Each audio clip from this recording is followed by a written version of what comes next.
Cohen, donc vous êtes à Assas. Oui, Moi-même j'étais à Assas il y a longtemps. d'accord. Et donc j'aimerais bien que vous nous parliez de ces nouvelles propositions finalement. Nouvelles propositions que vous avez pour la France. Qu'est-ce qu'un jeune juif a à proposer à la France? Qu'est-ce qu'il faut corriger? Oh, je me définis pas tout à fait d'abord comme un jeune juif, mais plutôt d'abord comme un jeune français, car j'ai la France au cœur.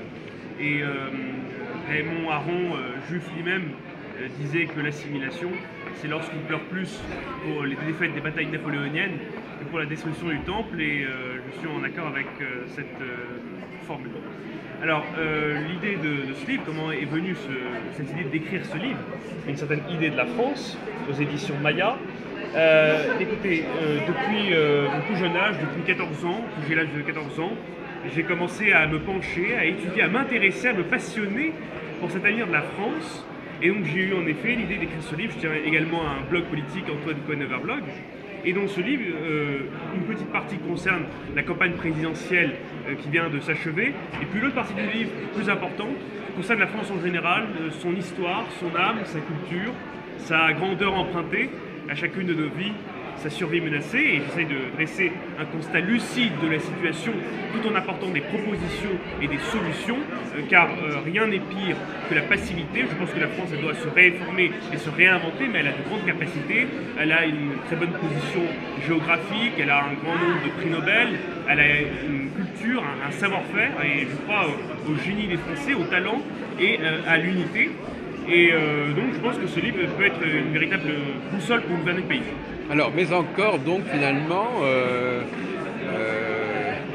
qu'est-ce que vous voudriez changer? Est-ce que par exemple vous vous posez des questions sur l'immigration par exemple? Absolument, et d'ailleurs dans le livre j'en parle de l'immigration.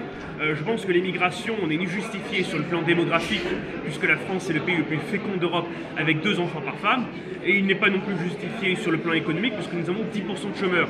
Et les immigrés qui bien souvent se sont juste contentés de pousser la porte pour rentrer chez nous, et la présence de millions d'immigrés dans notre pays est très coûteuse pour notre économie, puisque les étrangers bénéficient de tout un tas de services gratuits, les écoles, les crèches, les hôpitaux et surtout les prisons, et qui bien souvent ne participent même pas, je dirais, à la gestion courante, puisque selon les chiffres officiels de l'INSEE, 25% des étrangers en situation régulière sont au chômage. C'est donc bien plus supérieur à la moyenne nationale. Mais alors finalement, quelle est la solution? Il faut les ramener chez eux, il faut empêcher qu'ils arrivent. Déjà, il faudrait arrêter l'hémorragie. Pour cela, il faut stopper l'immigration, tant régulière qu'irrégulière, ou en tout cas la restreindre à un petit nombre. Je propose 10 000 entrées par an, je pense que c'est suffisant. Et pourquoi pas des Einstein et des gens comme ça parmi ces 10 000. Et s'agissant de l'immigration irrégulière, l'immigration clandestine, il faut couper les pompes aspirantes de l'immigration. Je pense notamment à l'aide médicale d'État. C'est scandaleux que des clandestins soient entièrement remboursés de leurs frais médicaux quand on sait qu'un tiers des Français ne se soignent pas correctement. Il faut également réformer le droit d'asile et il faut bien sûr retrouver nos frontières nationales, parce que aujourd'hui Schengen est mort et que les frontières au niveau de l'Europe ne peuvent pas marcher. On l'a bien vu parce que certains États européens n'ont pas les capacités physiques, matérielles et financières pour assurer les frontières. Ça c'est un point. Alors, est-ce que vous envisagez de changer la Constitution? Je sais pas. Oui, pour la Constitution. Puisque vous êtes juriste, alors. Oui, bien sûr, il y a des choses à changer dans la Constitution. Je pense que les institutions de la Ve République sont de bonnes institutions, et je pense qu'il ne faut pas changer pour changer. Comme disait Benjamin Disraeli, il faut réformer ce qu'il faut et conserver ce qu'il vaut. Mais après, bien sûr, il peut y avoir des réformes à faire, et j'en ai formulé plusieurs, notamment au Parlement des étudiants. Le Parlement des étudiants, ce sont des sessions parlementaires, des simulations entre étudiants, où j'ai notamment proposé une chambre des citoyens, où les citoyens pourraient formuler des propositions et qui pourraient atterrir dans les mains des députés de l'Assemblée nationale et des sénateurs du Sénat. Mais après, je pense que s'agissant notamment du président de la République, le président est la clé de voûte de nos institutions, comme le disait Michel Debré. Cela dit, je suis, non pas hostile au quinquennat, parce que je pense que 5 ans, c'est suffisant pour réformer le pays, à condition qu'on s'y prenne tout de suite. C'est ce que fait actuellement Emmanuel Macron avec les ordonnances. Et je pense que le septennat est trop long. Je ne m'imaginais pas encore 2 ans avec François Hollande. En revanche, pourquoi pas le quinquennat unique? Oui, parce que le président, lors de son premier quinquennat, cherche à tout prix à se faire réélire. Bon, même là, c'est pas vraiment le cas avec Emmanuel Macron, mais c'était le cas avec notamment François Hollande. Pourquoi pas le quinquennat unique? Si un président fait bien son travail, il peut partir au bout de 7 ans et laisser la main à quelqu'un. Alors, qu'est-ce que vous pensez de la laïcité, alors, par exemple? On vient d'avoir justement une conférence sur la laïcité. Moi, je ne suis pas un laïcard absolu, c'est-à-dire que moi, je pense que ma conception de la laïcité, c'est que les religions puissent s'exprimer sans porter atteinte à autrui. Donc, je pense qu'il peut y avoir parfois, disons, quelques concessions, quelques entorses, notamment pour ceux qui ont des examens lors des jours de fête ou du samedi. Oui. Mais cela dit, il y a des choses avec lesquelles on ne doit pas passer. Je pense que disons-le clairement, il y a une religion qui pose plus de problèmes que d'autres dans notre pays, c'est évidemment l'islam. Je pense qu'il faut être très ferme là-dessus. Dans nos écoles, on est tête nue. Dans nos hôpitaux, on ne choisit pas le sexe de son médecin. Dans nos piscines, on met hommes et femmes.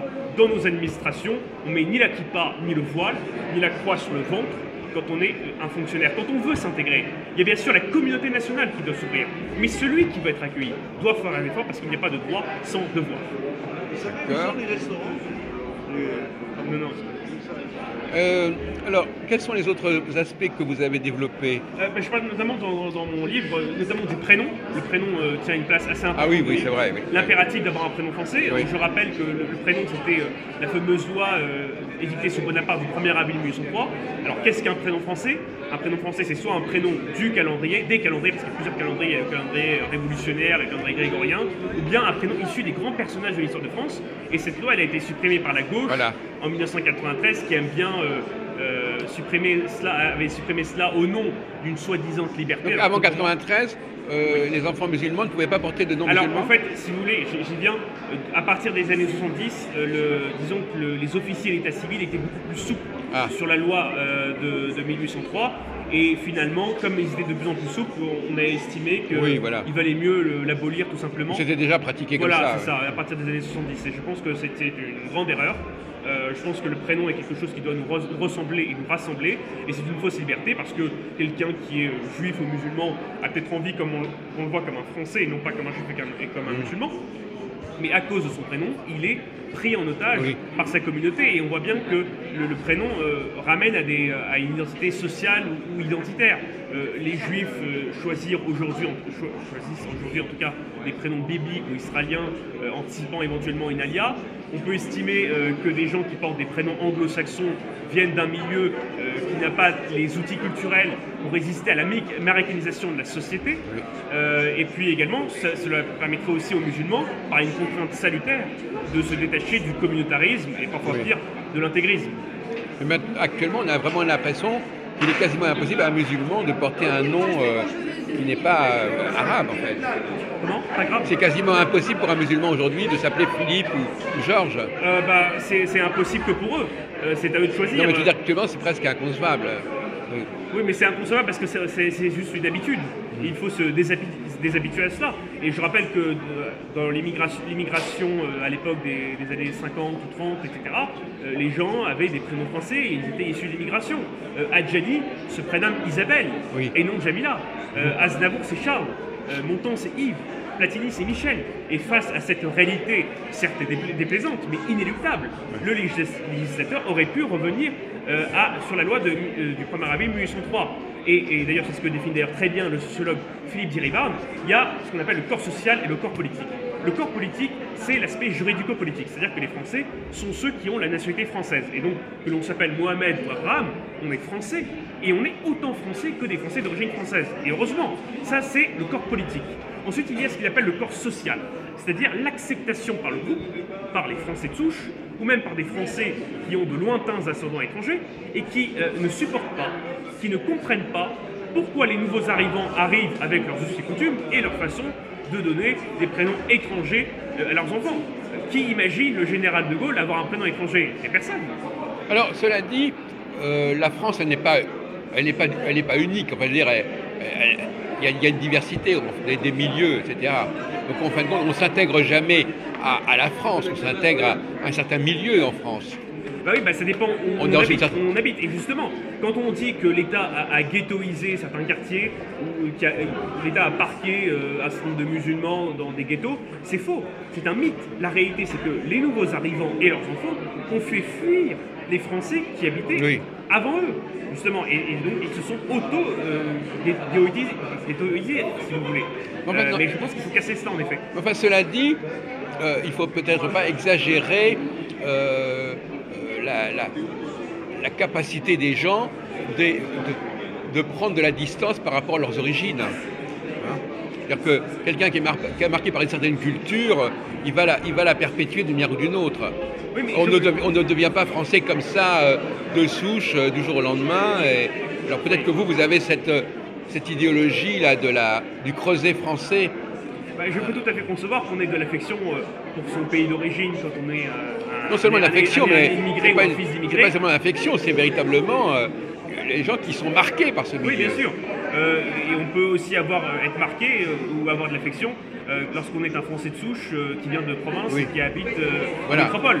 Je pose tout de même la question de la loyauté. Je pense notamment à la question de la binationalité. Est-ce qu'on peut être franco-israélien, franco-algérien? Selon moi, non. Oui. Parce que c'est la question de la loyauté. Soit on est français et donc on adopte les coutumes, les traditions, les valeurs, les mœurs. Si on préfère son pays d'origine, ce qui n'est pas méprisable, dans ce cas-là, je pense qu'il vaut mieux rentrer chez soi. Et puis, ça pose une vraie question parce que, imaginons l'hypothèse d'une guerre entre la France et le Maroc. Oui. De quel côté seront les franco-marocains? Sur qui tireront-ils? Parce que c'est ça, la guerre c'est tirer. Et donc, ça pose un vrai problème. Oui. Non, mais moi je parlais pas C'est tellement. la France ou le Maroc, avec moi Oui. ou contre moi. Non, mais je veux dire que l'on peut tout à fait quand même imaginer que par exemple dans le milieu de la France, on n'ait pas tout à fait les mêmes valeurs que dans le nord de la France. Enfin, des choses comme ça. Il y a une diversité culturelle qui est Ah oui, mais si incontestable. vous voulez évoquer les identités régionales, je suis tout à fait à l'aise. Il existe des identités régionales et il ne faut pas les nier, mais je pense que ce qui nous rassemble peut être plus grand que ce qui nous divise. Mais pourquoi pourquoi ne pas respecter cette diversité? Mais je la respecte, mais il faut poser des limites. Je suis contre la binationalité. Mais je Non, je ne parle pas de la binationalité. De l'affection pour ce pays. Moi, je ne crois pas énormément à ces questions juridiques. Oui. C'est pas parce qu'on devient français qu'on est français comme ça. Voilà, je veux dire. Y a pas. Je ne parle pas de Alors, comme vous êtes juriste, vous avez peut-être tendance Comment? apprenti juriste.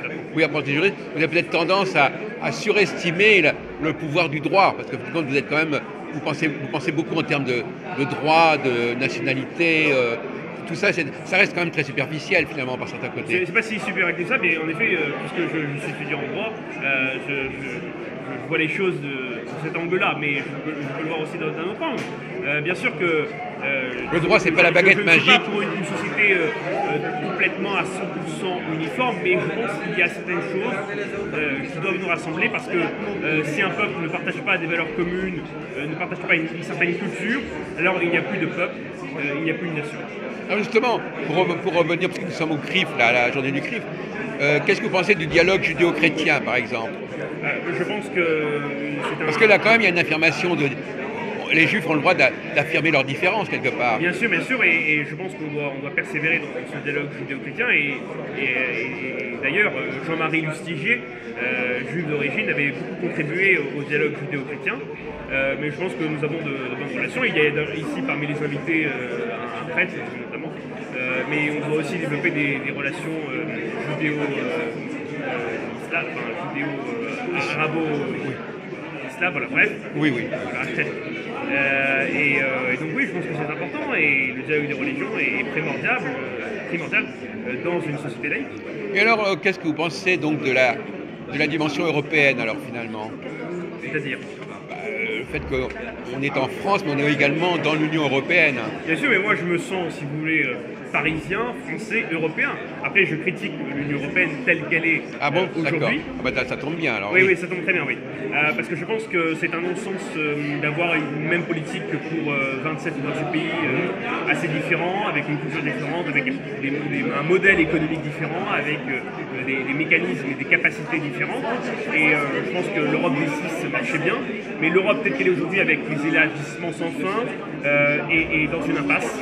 Je pense qu'aujourd'hui, ni les pro-européens ni les anti-européens ont gagné. On est entre deux en fait. On a des compétences qui sont au sein de l'Union européenne et puis on a des compétences propres. Je pense que ça doit être soit l'un soit l'autre. Ça peut pas être, on peut pas être avoir un pied dedans et un pied dehors. Donc moi je suis pour une réforme de l'Europe profonde. Je pense que je suis pour l'union des nations libres et souveraines. Mais après, évidemment, moi je suis pour l'Europe de Ariane et de Airbus, c'est-à-dire ce sont des projets qui se sont faits en dehors des institutions européennes et qui ont été de grande réussite. Mais si vous lisez par exemple le livre de Philippe de Villiers, le moment est venu de dire ce que j'ai vu, il y a beaucoup de corruption là-bas. Il y a beaucoup de lobbies et de puissance financière qui dominent justement ces institutions européennes et qui essaient de corrompre les députés pour voter telle ou telle loi qui leur serait favorable. Et donc là, on ne défend plus les peuples. Et comme disait très bien Pierre Mendès France, il y a deux formes de dictature. Soit que les pouvoirs soient remis autour d'une personne, ou soit que les pouvoirs soient remis à une instance supranationale qui exercera ce pouvoir. Et c'est exactement ce qui se passe, puisque nous avons des peuples et un pouvoir. Et donc ça ne peut pas marcher, ça ne peut pas être une véritable démocratie. Qu'est-ce qu'il faudrait avoir alors? Il faudrait avoir autant de pouvoir que de... Ah, tu n'avais pas très bien suivi. Je suis pour une Europe des nations libres, c'est-à-dire c'est ça. Une Europe des coopérations. Et alors, qu'est-ce que vous pensez finalement, Antoine Cohen, qu'est-ce que vous pensez du cas du Brexit? Ça vous paraît heureux, malheureux? Écoutez, c'est un peu tôt pour le dire, mais je pense que maintenant que le Brexit a été voté, il ne doit surtout pas revenir en arrière. Il y a des côtés positifs, je crois que le chômage a beaucoup baissé, il est au plus bas depuis 40 ans. Mais après, bon, c'est encore un peu tôt pour le dire, mais je pense que les résultats sont plutôt positifs. Et qu'est-ce que vous pensez, Antoine Cohen, de notre relation avec les anciennes colonies? Les anciennes colonies, oui. Écoutez... toute l'Afrique, c'est-à-dire enfin, tout le...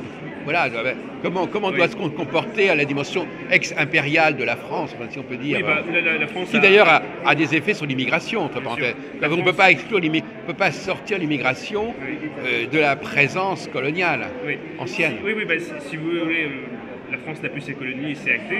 Et d'ailleurs, je crois que c'est Jean-Marie Le Pen qui disait si on n'a pas l'Algérie française, alors on aura la France algérienne. Oui. C'est-à-dire qu'en donnant l'indépendance à l'Algérie, l'Algérie n'a pas forcément réussi là où les Français ont réussi. Et c'est pour ça que ça a, évidemment, vous avez raison, des conséquences sur l'immigration. Et maintenant que l'Algérie est indépendante, on doit dire à ceux qui veulent venir en France, pour la plupart, on doit leur dire vous avez voulu l'indépendance, vous l'avez, et maintenant c'est à vous de faire vos plans. Parce qu'il y a un problème qui se pose en arrière-plan, c'est la francophonie. C'est-à-dire que la francophonie, la France est malade de la francophonie quelque part. Puisqu'il y a, il y a beaucoup d'immigrés en France qui sont d'origine francophone. Et donc par conséquent, qui peuvent par certains côtés mieux s'assimiler en France que des immigrés qui viendraient de pays non francophones. Absolument. Mais en même temps, ils peuvent mieux s'assimiler par le biais de la langue, mais pas par le biais de la religion ni de la culture. Oui, vous avez tout à fait raison. Et d'ailleurs, moi je prône parmi ces 10 000 immigrés une immigration plutôt européenne, parce que nous avons des cultures qui se rapprochent plus que des cultures d'Afrique du Nord ou d'Afrique subsaharienne. Sauf sous l'angle de la langue, justement. Oui, bien sûr. C'est ça le paradoxe. Vous posez une vraie question s'agissant de l'islam, parce que c'est une question que parfois on sous-estime.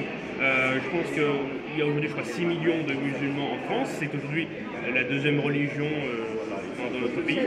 Et elle pose des problèmes et on doit y répondre par la fermeté. Comme je l'ai dit tout à l'heure, on ne doit pas laisser passer certaines choses. Et je pense qu'on doit structurer, comme l'avait fait Napoléon avec les Juifs, on doit structurer les instances, les institutions musulmanes pour qu'il y ait un vrai dialogue avec l'État. D'accord. Alors une dernière question, je ne sais pas si ça vous intéresse ou pas, Valérie Pécresse en a parlé. Qu'est-ce que vous pensez de la problématique homme-femme, parce que c'est aussi un problème d'intégration aussi. Bien sûr, alors au-delà de, et justement elle a souligné, au-delà du hashtag balance ton porc, qui est sur moi une formule un peu brutale, et j'aimerais pas qu'on aille jusqu'à balance le clandestin ou balance le fraudeur fiscal. En tout cas, la délation ne fait pas partie de mon vocabulaire. Et je pense que là-dessus d'ailleurs, je pense que les femmes doivent porter plainte, mais elles n'ont pas besoin de s'exposer comme ça sur les réseaux sociaux. Alors, s'agissant de l'égalité hommes-femmes, il existe encore une inégalité puisque les statistiques montrent qu'à compétences égales, les femmes sont payées 20% de moins que les hommes. Après, je ne suis pas non plus pour une parité jusqu'à l'extrême. C'est-à-dire que je trouve ça un peu risible qu'au gouvernement, il y ait autant de ministres femmes que de ministres hommes. Je pense que ce qui doit primer, c'est avant tout la compétence et non pas le sexe de la personne. Donc c'est sûr qu'il y a encore du chemin à faire, il y a encore du travail à faire, mais nous sommes plutôt sur la bonne voie, et en tout cas d'un point de vue juridique, la femme est l'égale de l'homme. Oui, d'un point de vue juridique, oui. Justement. Mais dans les faits, ce n'est pas vraiment le cas. Oui, c'est tout à fait ça. Écoutez, on va en rester là pour ce débat. Merci à vous. Merci. Merci beaucoup. Alors,